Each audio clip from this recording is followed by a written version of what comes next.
Hello everyone, this is Don back with the next progress report of my war Corsair. Alright, well last week I didn't get a chance to do any work on the airplane. As I mentioned in my last video, I had to do some work on my car to get it through inspection. So last weekend, Saturday, Sunday, Monday, I spent 3 days working on my car, getting it ready for inspection. The biggest problem I had was my brake problem, and I ended up buying a used brake booster from a salvage yard, $35, and it came with the master cylinder, but I just put the new master cylinder on the car a year and a half ago, less than 2 years ago, so I didn't figure that was bad because it acted like a booster problem. Well, turns out it wasn't a booster. I'd mentioned I'd replace the vacuum check valve with a new one. That didn't fix it, so I figured, alright, let me change the master cylinder. So I put the used one on that came with it, put it back together, and let it all out. Still, same problem, didn't fix a thing. So to try and bleed the brakes out after changing the master cylinder, I pulled front calipers, squeezed the pistons in to force the air up through to the master cylinder to try to help push the air out, because the air was only right at where the lines come out of the master cylinder. They actually come out and go up, so you tend to get some air in there. I was hoping it'd push out, but it didn't work. Long story short, when I did that, I checked the pins, the caliper pins, because they have to float, and they were seized up, both sides. So I figured, well, that's got to be the problem. There isn't anything left, so I had to tear them apart, fix them, clean them all up. Bought some new rubber seals, put them all back together, some fresh new caliper grease and all that good stuff, and got the brakes working again. And then Monday I had to change all 4 tires, so I spent 3 days working on the car. And then Tuesday, my friend's working on that 66 Ford truck. He bought a Chinese intake manifold for a 351 Windsor. It turns out the driver side ports weren't too bad. The passenger side ports were horrible. It's like there was a core shift when they poured the thing that they didn't line up for nothing. I mean, they were almost a 1/4 of an inch off on a couple of them. So it was just causing a problem where the airflow would go right in and hit the edge of the cylinder head port. And that's the worst scenario you could have. So I had to do some JB welding on the side of the port that would blend it in with the head, and then the other side of the port had to be ground down with my die grinder and such. So I spent the day working on that, and then took it back over to them that day, and we put it all together and checked it with a bore scope in there, and it was perfect. So I spent all day Tuesday working on that, didn't get anything done. Then Wednesday I had to take my car and drop it off for the inspection, and I didn't get the car back till 2 in the afternoon. So didn't get to work. I didn't work on the plane. The weather here has just been absolutely miserable. So as you can see, I last mentioned that I wanted to get this wing on the table. I cleaned all the stuff off and just basically threw it all over the shop, to get it out of the way. There's parts of it there, all over there, underneath the bench, and some things, boxes I threw away that were empty.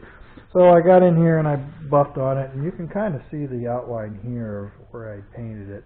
But the overspray is pretty good. And last thing I did is I just took a piece of white Scotch-Brite, which is the softest one you can get, and some lacquer thinner, and I just rubbed it with that to see if I couldn't dull it up. Because after hitting this with the polishing compound, it shined her up, buffed it right up.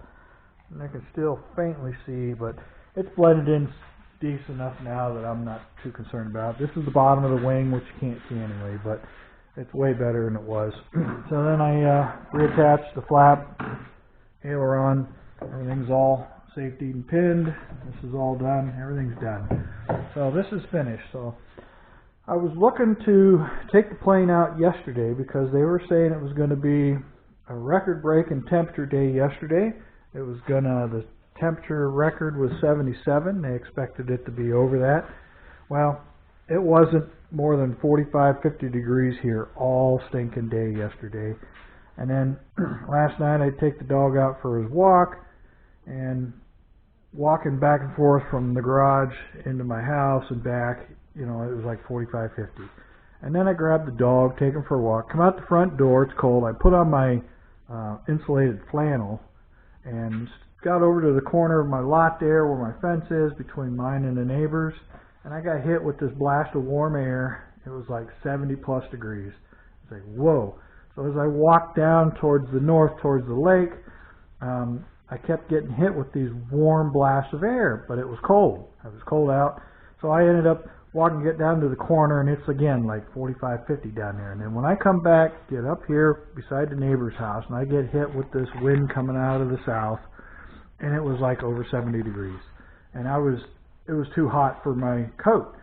So then I took off my coat, tied the dog back up, went across the street to see my neighbor, and I just had a sweatshirt on, and I couldn't believe how hot it was over there. Just crossing the street, there was over a 20, 25 degree change in temperature.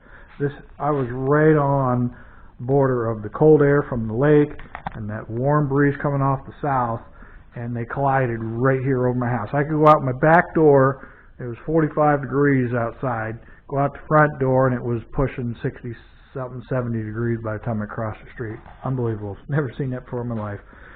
So I didn't get to do, I was planning on taking the airplane outside to wash it, and I was going to do this in the morning, yesterday, do this job, and then I was going to put the wings on it and drag out my scales and weigh it, because everything on the plane is back together. All I need to do is I threw the seat belts in here to where they got to be in there. This will go on with the propeller, that's the spinner. But I was going to take the plane out, wash it off, put the cowling on it, set the prop on with all the hardware, and put the spinner on it so everything's in place, because again, this is all together. I was going to drain there's probably only about a gallon of gas in here, but I wanted to drain it. So what I'm looking to do is get it outside, put the scales under the wheels, all three wheels. The plane has to be level position. The tail has to be up in the air on a scale. And I want to get an empty weight because I need to compare the new empty weight to the old empty weight. And then because of the seat modification, now I could literally, as long as it's like this sitting in here, I'm in the original position, but I also wanted to flip this up so this drops back. So I lay back, and then I want to see what the weight change is. Plus, where my butt sits down here, normally it sat up farther, but because I took the seat back out that was like 3-4 inches forward, I'm now sitting back about 3 inches farther back. So I need to get back in it and then get a weight. It has a hand pendant, so I'll be able to pull the pendant up here and get the weight and write them down and then redo the calculations. Again, because the engine has been moved ahead 1.5 inches, this is now an inch, because the data point was 10 inches in front of the flange. So my data point was 0, was out here at 10 inches. Now this is moved 1.5 inches forward. It was back here, had a spacer on it, but the propeller is in the exact same position it was before without the spacer. But my data point was off the face of the flange, which was 1.5 inches back here. So it was 10 inches. Now, if I just change my data point to 8.5 inches forward, then all the numbers still line up. The gear struts where it is, the CG will be in the same position. I just move the data point back. Whatever I do, I still have to change these data points. I mean, everything will be in sync with each other, but if at 8.5 inches out here, that's the original data point. I have to do math, but either way, I use the 10 inches just because it's easy to add 10 inches onto the numbers. But what I need to do is get a new measurement from here to the center of this wheel, center of that wheel, because that's where you're taking the weights from. And then that's going to recalculate. Then the CG, wherever these numbers work out, the CG of the airfoil remains the same. It doesn't change. The area is like a 4-inch window right around this spar area is where the CG will fall. So I just got to sit down and think in my head, and with the new weight and balance data points, they call them a datum line. Everything is measured from 10 inches in front of this. So every dimension is a positive number. Now, if you can have the data point here at the firewall, but then everything in front of it is a negative number, so you have to do negative math to find the CG. So it's best to just put the data. You can put the data point out 10 feet in front of the airplane. Doesn't matter as long. So 10 feet from there to the wheels is your points, and then when you get in and weigh it, you can do the math backwards and find out your data point for you. Data point for your fuel center line. If you had a baggage compartment, you can figure all that out. So I just got to sit down, grab my old weight and balance sheet, and then fudge the numbers, add an inch and a half, subtract an inch and a half, whatever, to come up with the new dimensions for the measurements. So, but I was looking to do that yesterday, but it never warmed up. And then today it never got over 45 today, just windy, cold. Tomorrow's supposed to be low 40s again. Tuesday's supposed to be in the 30s and a chance of snow again. And then Wednesday it goes up. Thursday it's supposed to get close to 70, but then Friday, Saturday it's going to be right back down, back into the 50s and 40s, and it's just all over the place. So, but I wanted to get this out, clean it off, throw the wings on it, and just get the weight and balance done. Because again, like I said, there's nothing else that has to be moved or repositioned or added or subtracted. The only thing I have to do is throw the seat belts in here, just so the weight's in there, and then after I get the empty weight, I'll do the weight and balance. I'll put me in there and reweigh me, and then see how much it moves with this seat all the way back and me all the way back, because that's going to shift my body weight back a few inches. But hopefully the engine, everything being moved forward, is going to offset my CG. The exhaust before was back into here, so the weight moved from here to here, which moves it out forward. The engine's moved out forward. The oil tank is back here now from there, but it's a lot lighter than the old system. The battery was down here before, 13 pounds, and now it's up here at 2 pounds. You know, it's 11 pounds savings. The intake went from 12 pounds to 6 pounds. The mass air meter and all the plumbing is another probably 2 or 3 pounds for that I haven't figured. My little aluminum tank there, that was my little luggage part behind the seat. I took that out. I don't plan on throwing it back in at this time. But because I can get in there now, fold the seat, I can make another one if I want. But I don't really need it. As long as I'm flying locally, I don't really need that.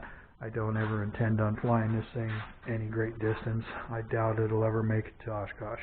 I did come in and get some of this overspray, just from spraying this white in here off. I just took that Scotch-Brite and some lacquer thinner, and I was able to rub it down so it's kind of got that dull look.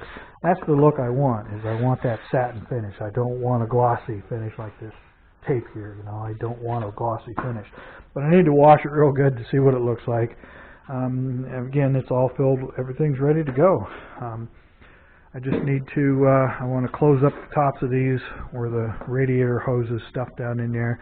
Put something, seal that up somehow with either some foam rubber or something, just to plug the hole to help keep any radiating heat from getting inside. I need to put some more foam rubber around the opening where the tank sets, because I had to take some of that out, so I need to lay down some new stuff. It's only like 1/4 inch thick material, about 1 inch wide. I need to relay that, and then put the tank in and put screws in it. Put the cowling back on, put the props on. It's just, of course, the cowling's there. It's all done. They're filthy, but just got to get her outside, wash it up, and then throw it on the scales. And then that's going to be pretty much the end of this thing. And then the next thing after that is, well, the problem I have is because it's been raining so bad, the ground is so soft that this will be a bear to roll around in the ground, because everything is so soft. Boy, it's cold out here. It's very cold. You can see the wind blowing. But the ground is soft, and these narrow, skinny tires, it makes a bear to roll this thing around outside in the yard. I may have to drag out the lawnmower just to pull it out of here to get it up onto the cement slab for the cars parking there in order to do it. But I'm not going to do it in this cold-ass weather, and it's not going to be warm again. I don't even know if the temp's going to get warm enough by the weekend to come out and do this. So that's where I'm at. As far as I'm concerned, this is done. It's as good as it's going to get. So it's ready to just slap on, but I can't put them on until I get it outside. And I need a break in the weather, and this weather is just a roller coaster. All last week it was raining, cold, didn't snow, but it went to one warm day. The warm days, once it warms up, doesn't last 4 hours before it starts cooling down for the night, and then you wake up the next morning and it's 30, 40 degrees again. So it's being a very, very stubborn cold snap that just doesn't want to end. We're not seeing anything warm until, I think it was Wednesday. 69 degrees was the best it's going to get, and then it's going to drop drop again from there. So I'm kind of staying still, but the thing was, once it's weight and balance, then I need to get it started up, tire to the tree, get the prop pitch set to get the RPM I want, test the system, go through the ignition and play with the timing curve to find the optimum timing for it, which is all done through the laptop. So that's pretty much where I'm at. Alright, well, I see we're at 15 minutes. I don't want to get this thing over 18 because I don't feel like splicing her together. I've just been dead tired these last few days. Still haven't heard anything back from Social Security. It's been 6 weeks already. It's over 6 weeks and nothing. And there's nothing on their website for me to even send a message to inquire about the application. Nothing. You can try and call somebody, but what good it'll do. But I'm surprised it's taken this long. So meanwhile, I got to keep driving, keep working, because got to keep the money coming in to pay the bills until that stuff shows up. So, and then my trip to Alabama has been postponed. Turns out there was a problem with my friend selling some properties, what he did. And once he got paid, he was going to have me come down and get stuff, do the exhaust and all that for him. But he needs the money to buy the materials and such. So the problem he ran into was the property hasn't been surveyed since 1950 something. So they need a new surveyors done to outline the property before they can do the closing. So they moved the closing back to the end of April. So the closing's not going to happen till the end of this month. So it's not looking maybe till the middle of next month before I'd be heading down to Alabama. Okay, everybody, I'm going to cut this off now. I'll come up on 17 minutes, and I don't want to go over my 18-minute limit. So again, this is all done, ready to go back on the plane, get her outside, get her cleaned up, weight and balance, get the engine prop running, and hopefully should be ready to go. So, all right, as always, appreciate everybody taking time to watch my videos. Feel free to leave any comments, questions, concerns. I see somebody posted a message today about that guy putting my airplane again in one of his videos, so I got to go watch that. I don't know what that guy's trying to do, but almost looks like AI stuff, making these videos for him. But anyway, as always, feel free to leave any comments, questions, concerns, and appreciate the ones you guys are leaving now. So this is going to do it for now, and I should have something by Tuesday. I may not have this out and wait or anything, but I'll get something up for Tuesday night, I'm sure. All right, everybody, again, thanks for watching, and I will see you guys again hopefully Tuesday. So for now, this is Done or Done out.